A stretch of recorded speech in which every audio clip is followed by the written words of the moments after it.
Good morning. Good morning. Oh, nice. How are you, Dr. Rosensweet? Best ever in my whole life. Me too, the best ever in my whole entire life, right in this minute. Can you believe it? Okie dokie. Well, as I always say when we start on Tuesdays, I hope everybody had a really great weekend. And I'm going to welcome everybody who's going to be coming up with lots of love. And we have our questions and we can get started, yes? Yeah. All right. Okay. So for this morning, question number 1 is, how can a woman lower estrone levels other than by taking DIM or DIM? My levels are always high, like way higher than my estradiol, which is bad. When I take DIM, it crashes my estradiol even more, and I feel awful on it. How can I get my estrone down? I'm on BHRT, but something is not working, and I'm hoping you can shed some light because what I'm doing is wrong. Well, there's some very missing crucial information, and I can only address this question in general. Thank you. I don't know how this woman is getting her estrone assessed, especially when she's taking hormones, because there's a pharmacokinetic issue. It's how she's taking her estrogens. Is she applying them to her skin? Is she swallowing these estrogens? And there is only one way that I consider to be the right way, the optimal way, a fantastic way to assess ovarian hormones. And that's, as I said many times, by the 24-hour urine hormone test. I didn't say by urine 5 points, nothing like that. I said by 24-hour urine hormone testing. So it's very interesting. When you test a woman who's native or on hormones, native estrogens or on hormones, her estrone in a 24-hour urine hormone test is just over twice as much as her estradiol. That's how it is. In general, estrone on a 24-hour urine is twice as much or more, whether a woman's not being treated or a woman's being treated, on estrogens. Estrone's twice as much or more than twice as much than estradiol. So there's so many missing pieces here, like how was she tested and what's the problem? Is there some kind of clinical problem with that? I don't know. The kind of problems women often run into with estrogen treatment is too much. Or there's metabolization issues. They're not common. Liver challenges are common. So with liver challenges, there can be metabolization challenges. But I'd have to know more. So maybe next week, this particular woman will send in, how was that tested? And what makes you think it's not good? And where did you ever hear that estrone, well, at least by 24-hour urine, how in the world is it supposed to be less than twice as much? And, just to go a little bit further, those who really care about the distribution of the estrogens, estriol has greater presence in a young, healthy woman, and thus we follow that in treating women in menopause. But in young, healthy women, estriol is present, the third active estrogen, to the extent that there's more than 1 times the amount of estriol than there is the sum of estrone plus estradiol. So estrone can be twice as prevalent as estradiol, and then estriol is going to be more prevalent than the sum of the estrone that's present plus the estradiol that's present. So that's that's nature's recipe for apparent estrogen distribution. Sometimes estrone can be excessive, especially with treatment, but I don't want to venture further into this because I just need more information. But I wanted to clarify that there's nothing wrong with twice as much estrone as there is estradiol on a 24-hour urine hormone test. In fact, that's the most common thing that we run into. Got it. Just for my own benefit, and also she's asking, and I don't know that you want to address this or not, but the DIM thing comes up a lot, and so can you address that a little bit, like taking DIM, not taking DIM? What, like, why? I never, ever, ever suggest that a woman take DIM without a reason to take DIM. And then what DIM is purported to do, but I find that it not commonly actually succeeds at doing. Right. There's been a little bit of surprise for me because it's almost like a religion within compounded bioidentical hormone educational systems, that if there's not proper metabolism of the estrogens, and here's where it can get improper. There's a normal copy nature distribution of estrogen metabolites. For example, estrone gets converted to something called 16-alpha hydroxy, 16-alpha hydroxyestrone. That's one pathway of conversion. And then the 16-alpha hydroxyestrone gets converted to estriol. Oh, estriol is a pharmacologically active estrogen, about 1/8 as potent as estradiol. That's one pathway that estrone can get metabolized to. Another pathway is estrone can be metabolized to 2-hydroxyestrone. And a third way that it can be metabolized is to 4-hydroxyestrone. This takes place in the liver. And then the next step that happens for the 2-hydroxy and the 4-hydroxy is that in the liver, under healthy circumstances, they get methylated. They get bound to the methyl radical, and that's safe to excrete, and they are excreted from the body in those forms. So there's 3 principal metabolites of estrone. All roads lead to estrone.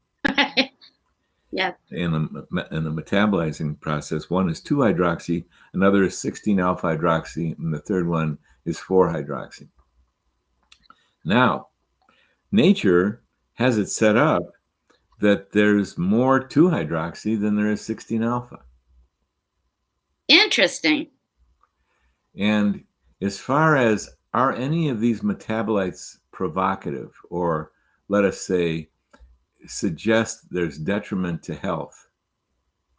Well, there is. I mean, the most provocative of the metabolites is the 4-hydroxy. But it's not very prevalent, and under healthy circumstances, we see very, very little of it in a 24-hour urine. If we were to see a lot of it, and that's very rare, we would consider there's something unusual about the metabolism of these estrogens. Now, what's more common is we see less 2-hydroxy and more 16-alpha hydroxy. And we go into detail of this in the book, which you can download, as people could know by now. May I say the name? The name of that book is Happy, Healthy Hormones, and it is on the Ins and Outs of Menopause page. Please continue. Thank you. And yeah, you described this in detail there. How in the world would you get less of the 2-hydroxy and more of the 16-alpha hydroxy?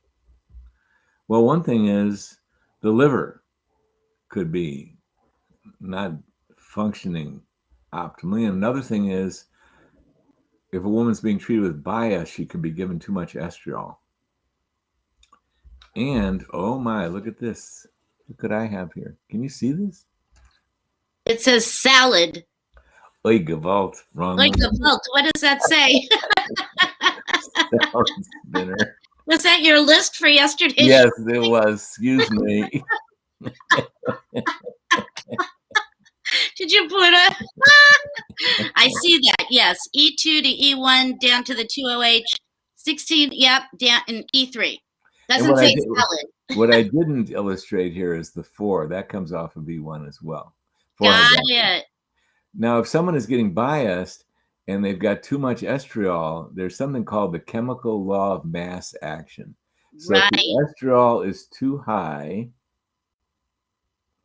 this conversion from 16, and I'm doing backwards, 16 alpha to estriol doesn't go well.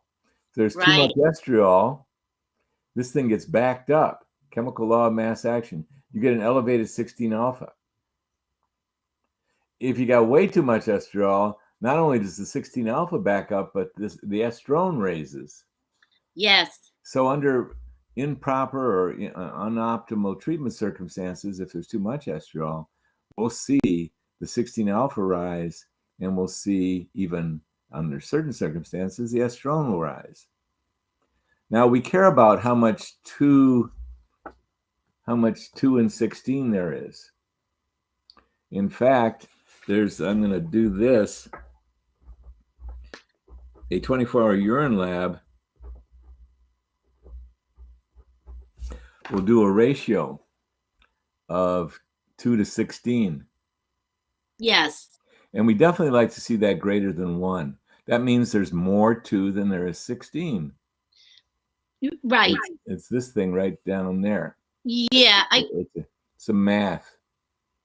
Right. It says 2OH, and underneath I'm not able to read that. It says 16 alpha.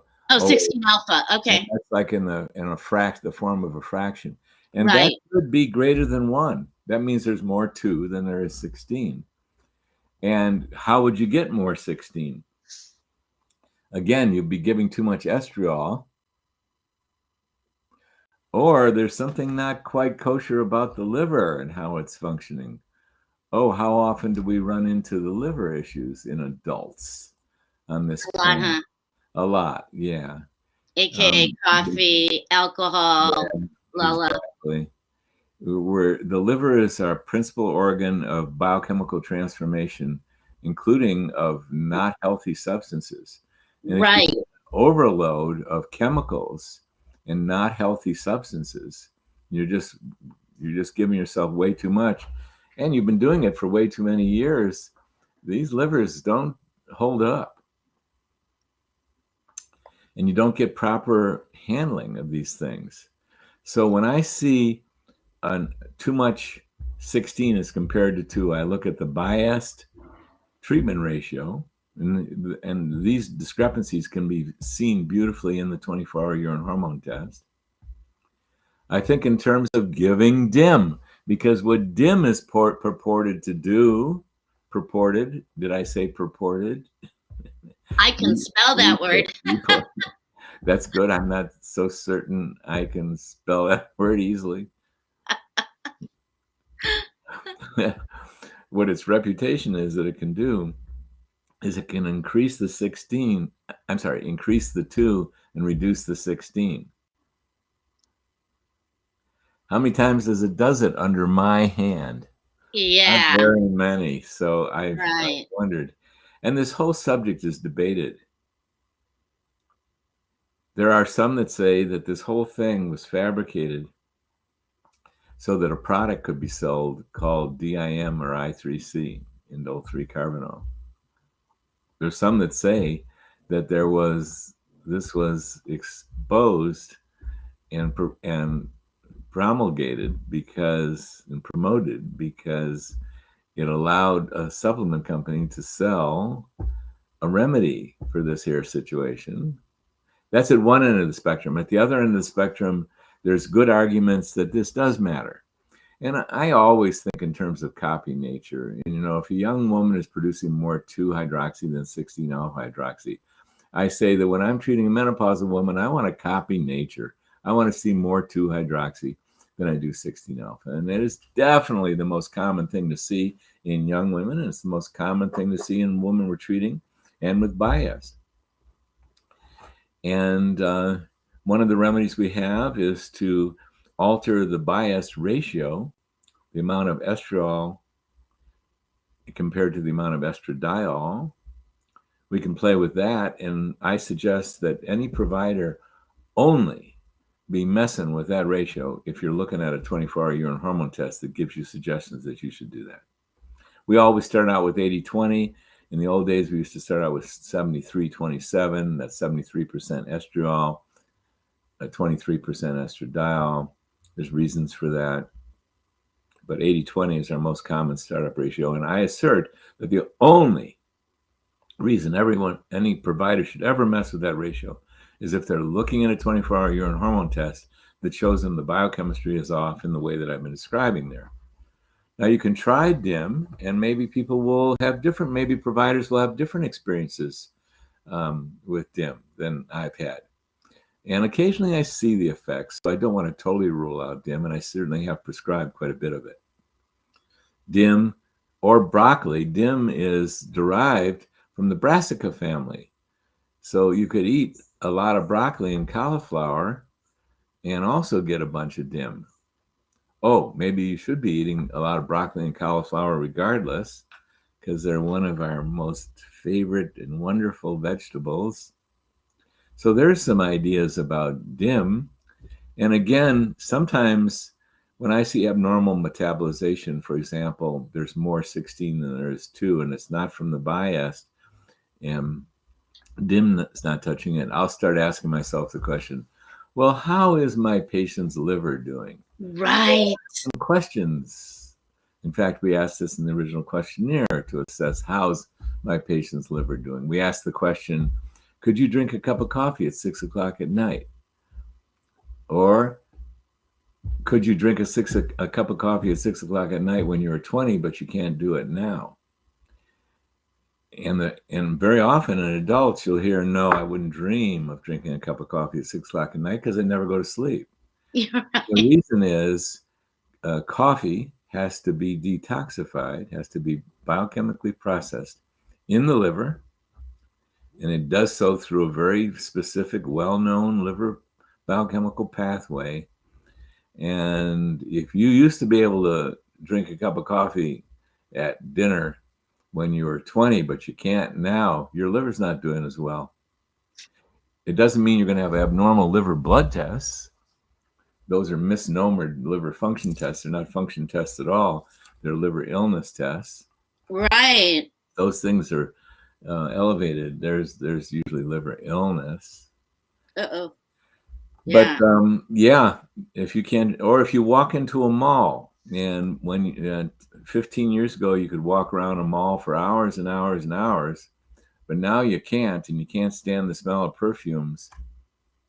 Your liver is not detoxifying those chemicals. If you can only spend a half hour in a mall and used to spend hours in a mall, you can't handle the chemicals that are floating around in the mall air. That's what you don't know, or maybe you do know that malls are just loaded with dry cleaning fluid, these fabrics, the materials that they're using, the sheetrock, they're just all kinds of stuff in the air.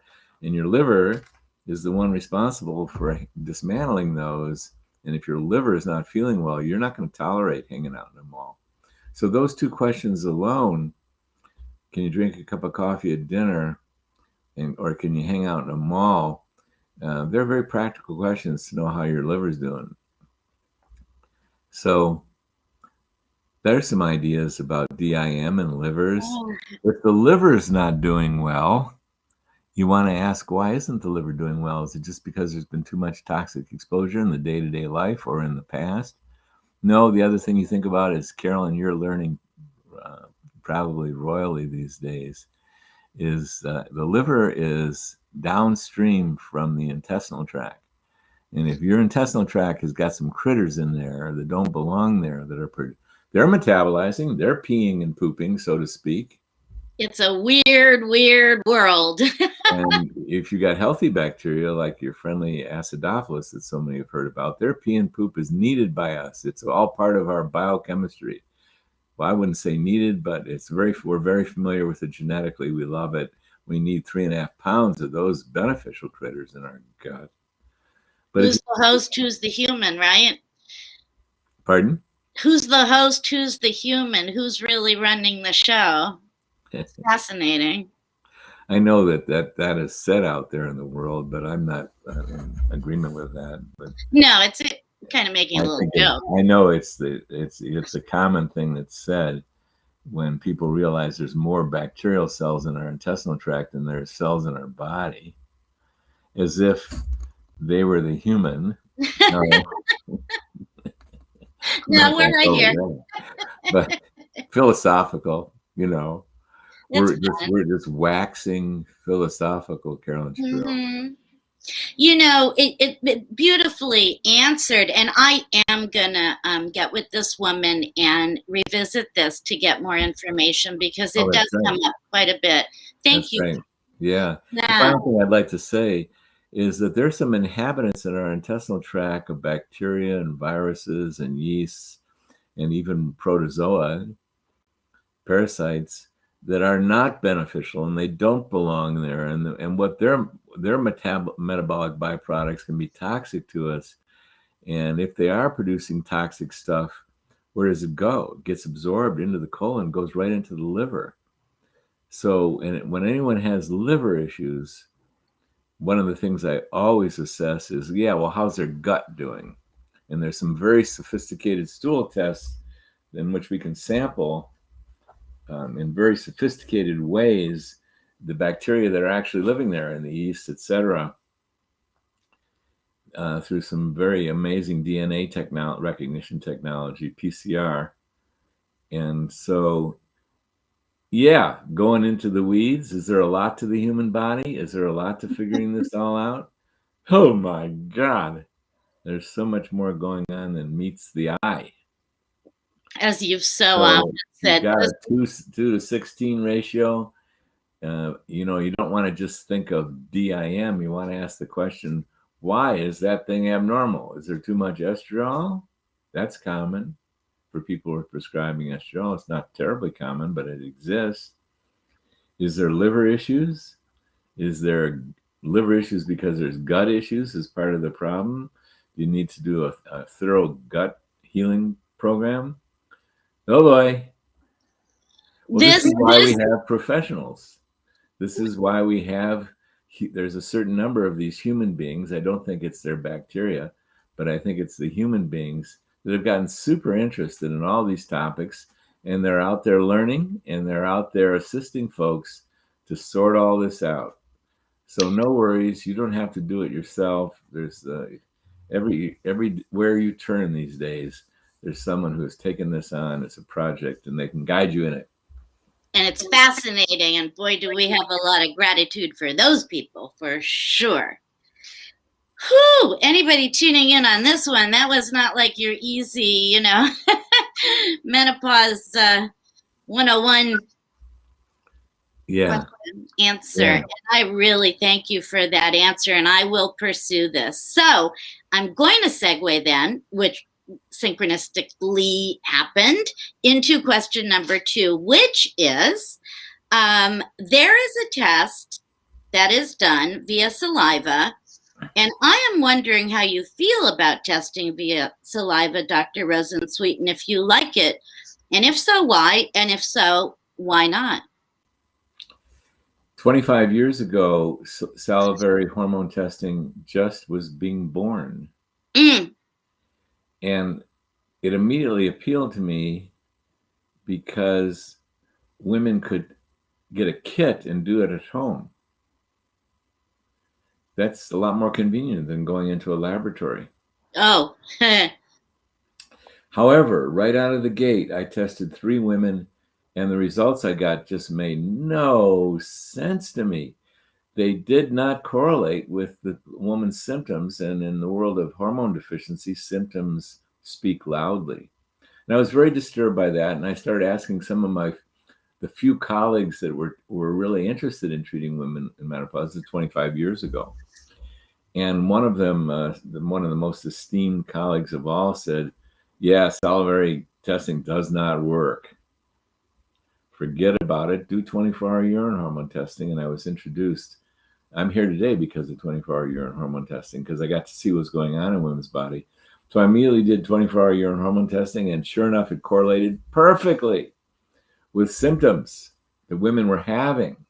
So I abandoned salivary. And yet salivary is being touted and promoted to this very day. Yes, many use it. The two most largest traditional societies of medical societies that relate to treating women in menopause with hormones, the North American Menopause Society and the American College of Gynecologists, say don't do salivary testing. And I assert they're right. And I know that I'll get some pushback from some laboratory owners who feel very differently about this.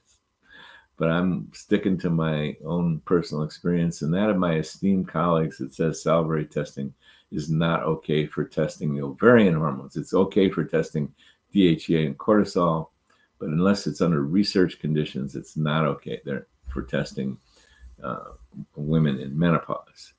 So that's my strong opinion about it. It's not a mild opinion. And because I'm very concerned that we get standards of care set up in menopause medicine, because we're under criticism for some of the some methods that we use that are extremely doubted and judged by traditional medicine. Well, they may or may not be right about a lot of those issues. I say they're not correct about it, but the fact is we are getting judged. And one of the missions of the menopause method and our whole team and our whole staff is we feel like we've laid down standards of care, and salivary hormone testing is not in those standards of care. As far as testing ovarian hormones, 24-hour urine hormone testing is.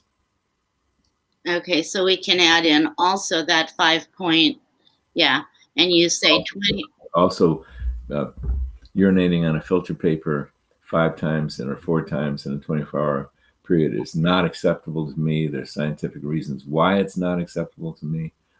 And, I'm a strongly opinionated fellow. You?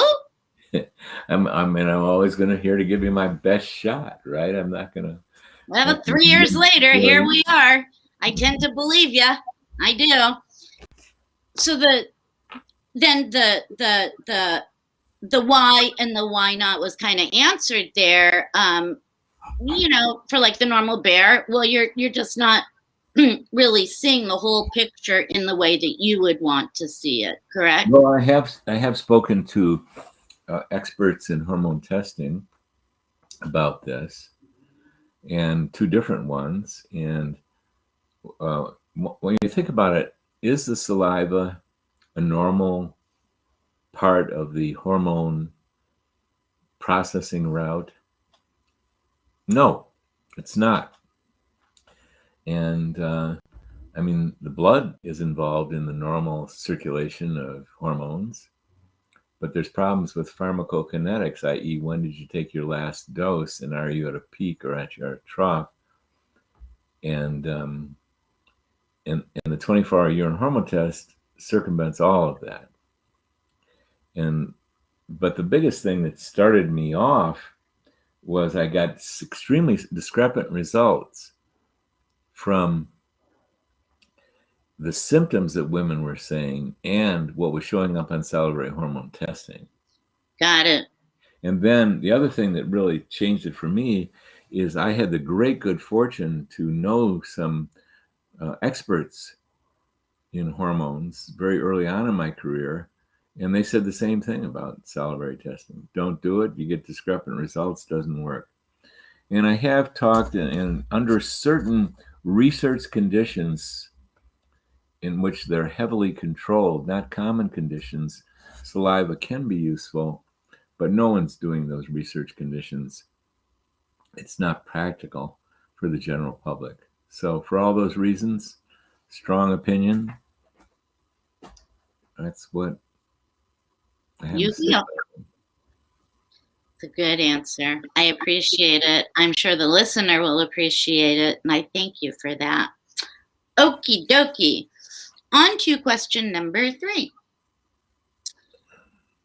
Is it different to be treating a woman with hormones who's had a full hysterectomy than it is a woman who has not? Oftentimes, this questioner feels that we speak to women who are just, normal body-wise. They have all their parts and so on and so forth. Do you feel that there is a difference in treating a woman who's had a hysterectomy or not? The only way that I can tell that if a woman has had a hysterectomy or not, that's I'm going to say the total hysterectomy. That means the uterus has been removed plus the ovaries have been removed. That's a total hysterectomy. Hysterectomy refers only to the removal of the uterus. Total hysterectomy includes the removal of the uterus and the ovaries. The only way I can ever tell as far as treating a woman in menopause, whether she went through a quote natural menopause where her ovaries just stopped working, this happens 100% of the time, or she had her ovaries removed. The only way I can tell the difference is if a woman tells me she had a hysterectomy. Otherwise, I can't tell. Women vary so much individual the symptom profiles they have, their hormonal balance, that I can't tell the difference from the kind of traditional questions I ask if there's a difference between in a treatment process with a woman hysterectomy or not. So for women who've had their ovaries removed, I want you to know that I can't tell the difference, and it doesn't matter. We're replenishing hormones. The ovaries shut down production entirely in women somewhere around midlife, or the woman's ovaries removed. The behavior is the same, almost identical. And if there is a difference, I haven't been able to easily detect it, and it doesn't matter. So that's what I want to say is if you're having a hysterectomy, see a hormone specialist before you go in for that operation and be sitting there as you're waking up from that operation with hormones, biased, testosterone, DHEA, and progesterone. Start them immediately. That's your best case. Right there in the hospital room next to your bed. That's right. Oh, That's the best way to do it. So that's how I'd like to respond to that. Sometimes women have had a hysterectomy and they haven't removed the ovaries. It's a little trickier to assess these women clinically, but it doesn't matter. There's workarounds. We can figure it out because the ovaries are still producing hormones, but the major symptom of having adequate hormones is menstruation. And when the uterus is removed on its own, or they have this process called the uterine ablation, which is I've never felt comfortable with. That doesn't mean it's not proper, certainly in some circumstances. Is that may I ask? I can't tell what's going on because the uterus, you're not menstruating, but you still could have active ovaries, but there's ways to sort it all out, so it's no big deal. Got it. May I ask, is an ablation the same as a DNC? No. A DNC is they'll go into a woman's uterus with something called a curette, and they'll scrape off the lining and anything else that might be there inside the uterus. And they'll send that to a pathology department to have it assessed. An ablation is a cauterization, and it's often done when there's excessive bleeding in the perimenopause. Well, you can end that excessive bleeding if you cauterize the whole inside of the uterus. But I shouldn't grimace any further. This is really in the province of the gynecologist. Yes. And, when a woman is heavily bleeding, this must be addressed. It's not like you get to let this one go. No. If the bleeding is excessive, it really matters, and ablation is one of their tools. Got it. Okay. And respectfully so. DNC is one of their tools. Progesterone treatment with really robust doses of progesterone will suppress an endometrium, which is often insufficient progesterone is often the cause of that excessive bleeding. So there's other tools besides ablation, but you use the best tool for the individual woman. So that's what happens. If a woman's got excessive bleeding, you go to someone who really knows what they're doing. It's a gynecologist, and ablation is part of their tool bag. They'll mention that as, well, here's your options. We give you a whacking high dose of progesterone, see if we can suppress the endometrium. We do an ablation, we do a hysterectomy, because your heavy bleeding in some instances is due to these really, really large fibroids that are too big to resolve. So there's lots of reasons for excessive bleeding in a perimenopausal woman, and your gynecologist is going to have a lot of different tools based on your individual cause of that excessive bleeding. Right. Okay. Well, this then brings me to, we're talking about the uterus and fallopian tubes and so on. You, Dr. Rosensweet, and the menopause method being huge proponents of breast health, right? Mm-hmm. Yes. Mm-hmm. However, there are some of us out here wandering around who have had double mastectomies. On top of, these full hysterectomies. And the question comes in, what about treating a woman who has had a double mastectomy? I do know how important breast health is to you, but what if a woman doesn't have any breasts? Woo-wee. Hi, Dr. Berkson. Wow. Hello, Devaki. Oh, yeah.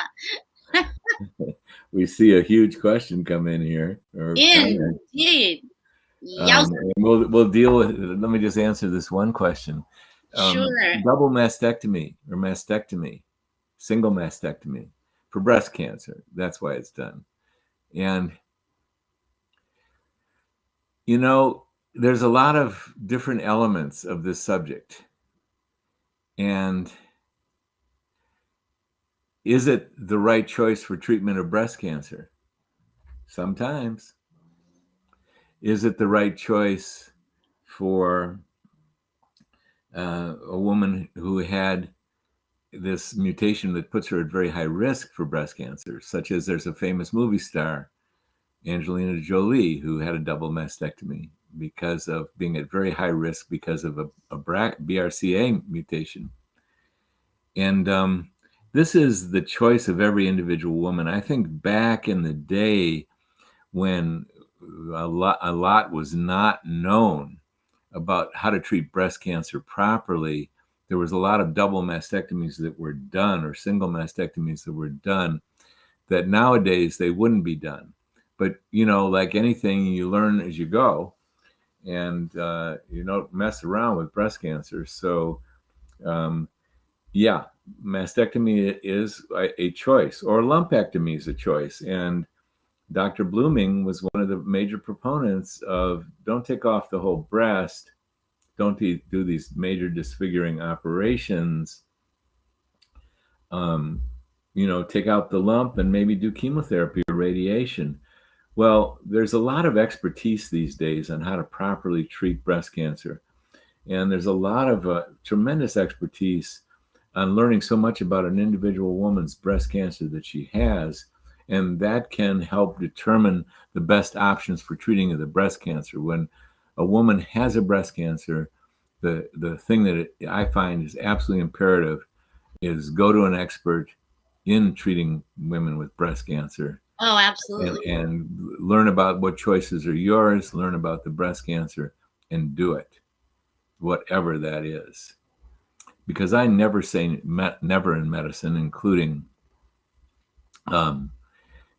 chemotherapy, for example. I mean, people have terror of modern medicine, yet I know patients whose lives were definitely saved by chemotherapy. Yeah, it was very rough, but their lives were saved. So you never say never. And I would include mastectomy or double mastectomy in that. And then the issue is, if mastectomy is the proper treatment, and this is up to an individual woman and her expert breast surgeon or breast oncologist, because there's a lot of choices, and it really depends on whether there is spread or not, whether there is whether it's gone to the lymph nodes or what type of tumor it is. So this is way beyond my pay grade, and it's in the realm of oncologists, breast surgeons, chemotherapists, radiation oncologists. Pathologists. The great news is you catch a breast cancer early, the cure rate is up there, very close to 100%. It's really remarkable, which is why I'm such a major proponent of appropriately spaced mammograms. Absolutely. And because you detect it early, you got a super high cure rate. That means it's gone. And Yes. Asta. and that's a big deal. And Yes, it is. now let's talk about a woman who's had a mastectomy. What about hormones? Well, absolutely. She's going to need hormones for other reasons. She's going to need hormones if she's in perimenopause or in menopause. I wouldn't hesitate to give a woman who's had a double mastectomy hormones, because as we can learn from Dr. Blooming's book, Estrogen Matters, Dr. Tavris, that a Incredible. woman who's treated with hormones is at less risk for recurrence than a woman who's untreated, recurrence of breast cancer. So a woman who's had breast cancer and had the breast cancer properly treated is at increased risk of recurrence over that rate of a young woman. A woman having breast cancer for the first time. The recurrence rate is higher, but that recurrence rate, if the breast cancer is properly treated, is less if a woman's treated with hormones.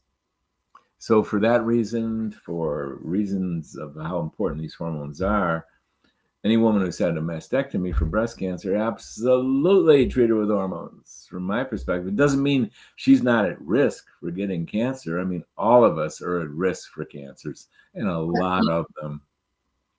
However, a woman who's had breast cancer and has been treated for that breast cancer is at less risk for recurrence if she's treated with hormones. I know I'm repeating myself there. But you can, like the entire interview, you can say just that, and I would be happy. Yeah. Really. And so then there's the issue of, so replenish the hormones, absolutely. And we have very strong and clear guidelines on how to do that properly. We have medical literature backed too much and too little parameters that we discover on 24-hour hormone testing.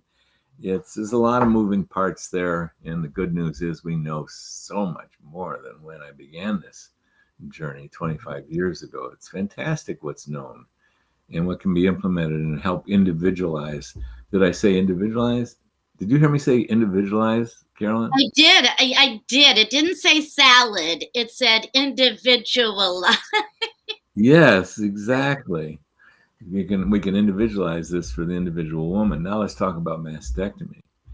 And I know that that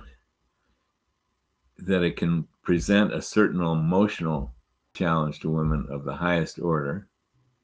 And yet I'd like to put in a case for love is so much more profound than breasts or not breasts. And with a certain level of understanding and experience of love, you can make out to your heart's, you can continue to make out. What is that? That is such a great word. I haven't heard that since the 70s, and it was the most funnest thing I ever did. Exactly. Most funnest thing that exists for many of us. And I don't know if our audience totally understands what the word make out means. I mean, the first word I ever heard to describe that was called scrounge. I never heard that. Scrounging. Well, I'm older than you are. A little bit. Couple years. Bit.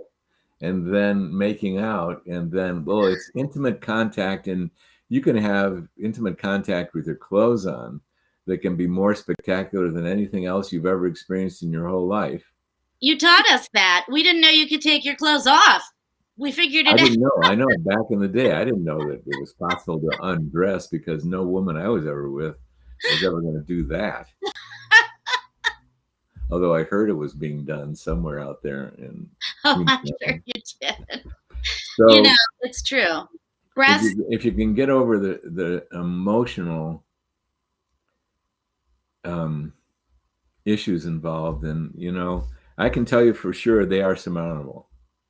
I can tell you that for sure. These issues are surmountable, and you could have an intimacy and love life that was unparalleled, that was greater than it was when you're an adolescent, because the more you learn and love, the more you do not need to have breasts. I'm not trying to diminish the pain that is for many women, and that they may be dealing with husbands that aren't really compassionate in that regard. Or they may be dealing with husbands that they don't care. They're just so grateful their wife's alive, and they realize, hey, they can have as much fun in bed as they always could, which is the bottom line. You know, How exciting can it be to make out? Well, I love that word. I mean, I'm yeah. just stuck on that word. Ay vey. So I'm not going to go further with that, but I'm sure a lot could be said and by individual women who had mastectomies.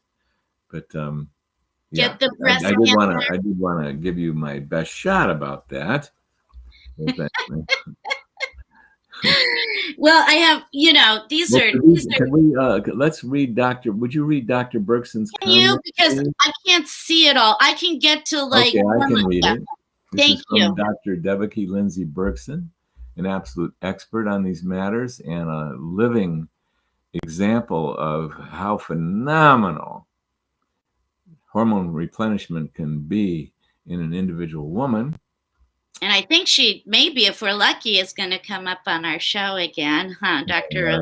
Rosensweet? Yeah. And also, also to be said for men, how miraculously phenomenal testosterone replenishment and other things that are important for male hormone health are. It's not like this is something just exclusive for women. I mean, Right.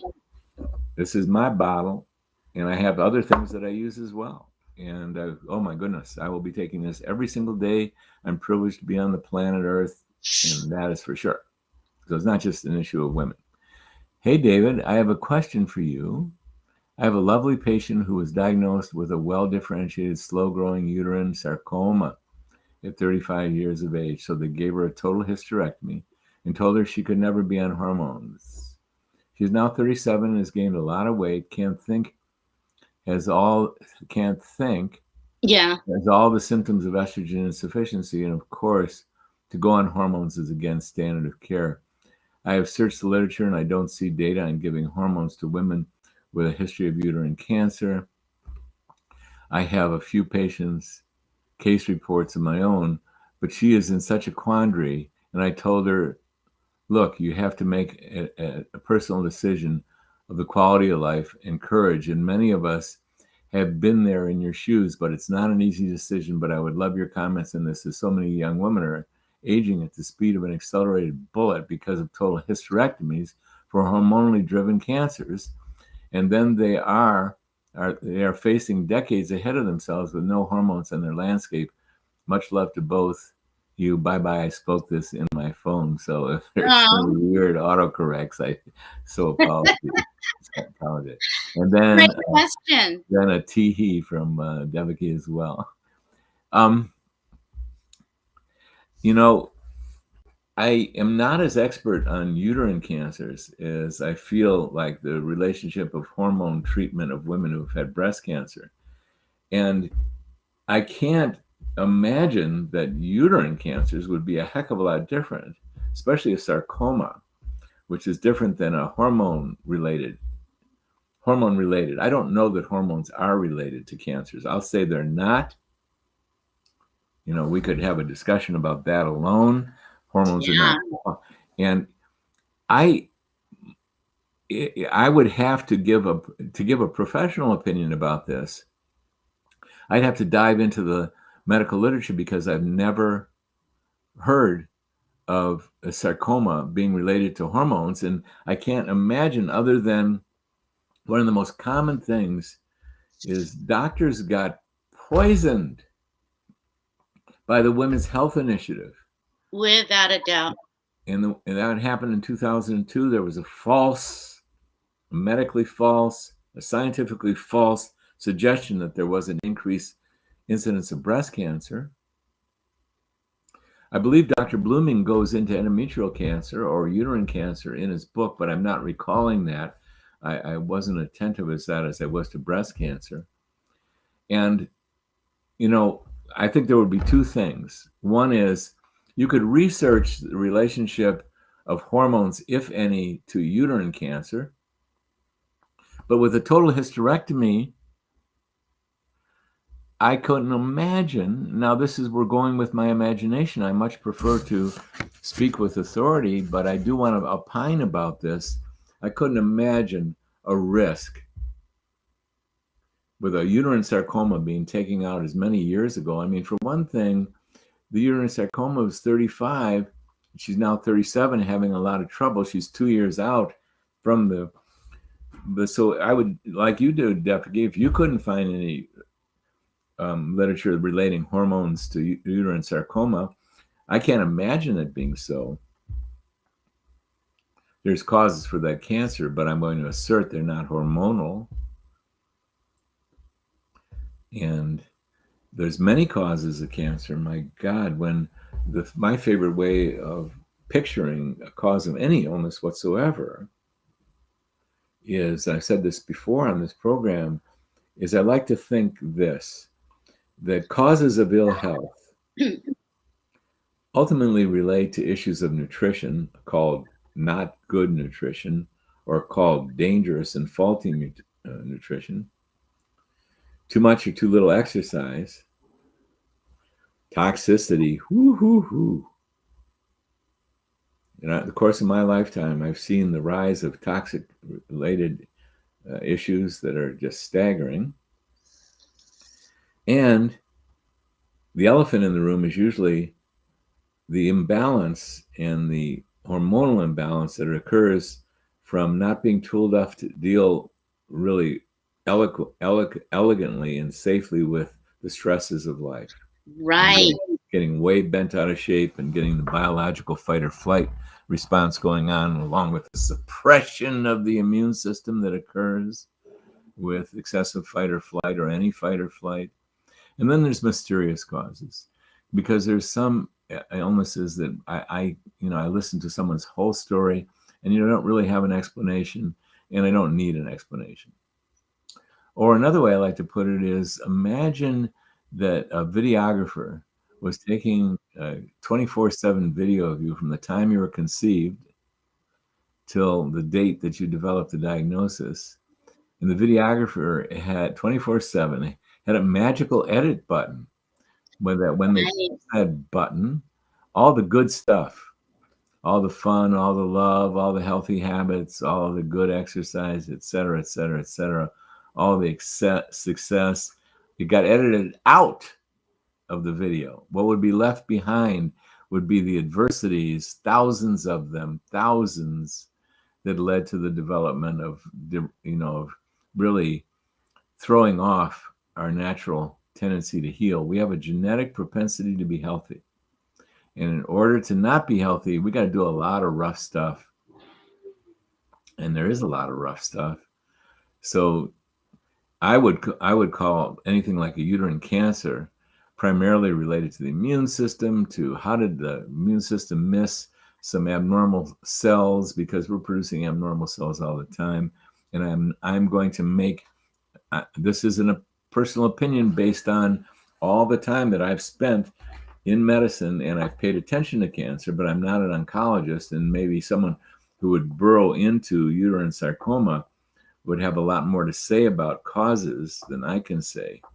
But I'd say, wait a minute, 37 years old, the consequence of not taking hormones, as we teach in our residency program, there may be risk from taking hormones, although I don't know what that risk is, although I am suspicious if there's excessive levels of hormones.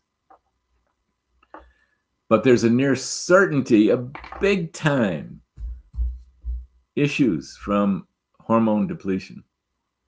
Big time.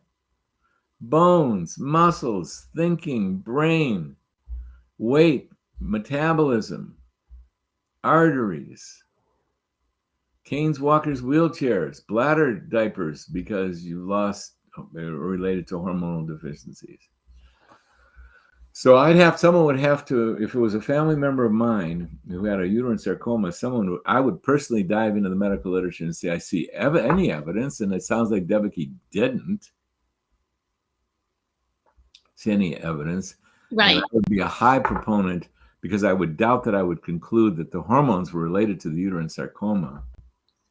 And so I would most likely emerge. I can't say for sure because I've never dived into the literature around uterine sarcoma, but sarcoma is not, no hormone is related to no cancer is related to hormones. What? What did he just say? I'm going to say that no hormones are caused, no cancer are caused by hormones, as in none. That's an opinion. I've been within the, cancers, breast cancer, for example, is at the bottom line in menopause medicine. So I paid a lot of attention to it. And I treated quite a few women who had prior histories of breast cancer that had that cancer properly treated.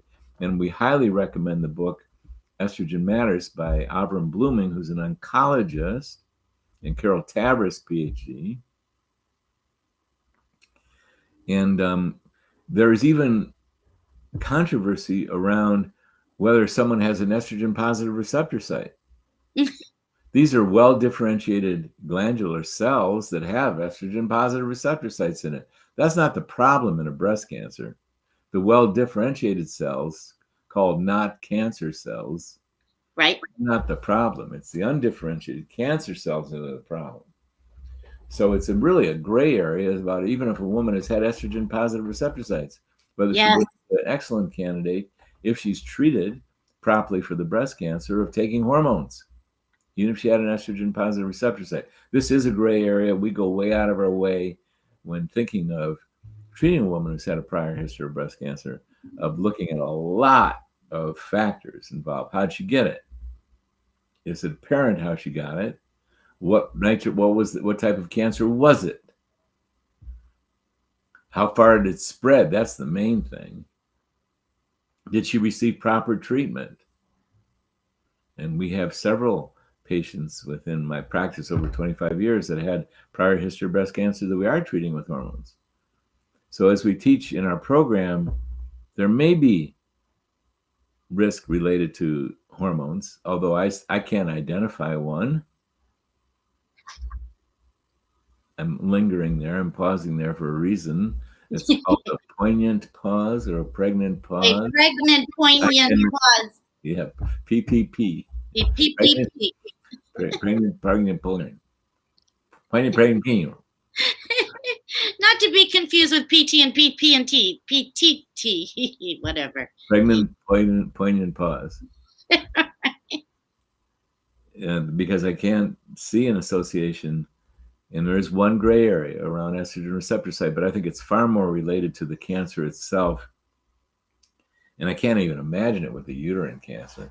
Yes, women who are overtreated with hormones or don't receive enough progesterone are going to get proliferation of the uterine lining and bleed. Yep. However, that doesn't mean that's causing cancer, and yet uterine cancers are there. Endometrial cancers, uterine lining cancers. In fact, when a woman has been in menopause for a while and she bleeds, we go immediately into diagnostic mode to see if that has any suggestion of a cancer. Oh, yes. So, bottom line, as we teach in our program, there may be issues related to hormones or may not be at all.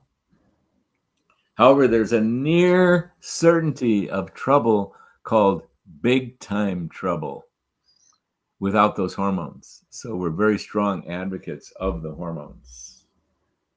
Now, in order to really comment on your patient's specific situation around the sarcoma, my first approach would be, as you've done, to get more acquainted with the medical literature, see if there is any commentary. Mm-hmm. But she's got a hysterectomy. The sarcoma is gone. Had the sarcoma spread to lymph nodes? What is the rest of the story? So thanks, Devaki, for that question. Unless I saw something really dramatic that showed up in the medical literature, but I can hardly imagine occurring. This woman, I would be an excellent candidate for getting hormones and getting them right. And oh my God, we're 1 minute past the hour. Let's wrap. It's a wrap. So, ladies, I've got your questions. Dr. Berkson, thank you so much. And Marcy and Levon, as always, we'll get to you. Dr. Rosensweet, thank you so, so much for your beautiful time and great answers. They're always loved. And we will see you again on Thursday. In the meantime, everybody, have a very nice few days and many blessings. And thank you. And we will Thank you, see you. Carolyn. Yeah, thank me. You know, Bye-bye now. my pleasure. Bye-bye.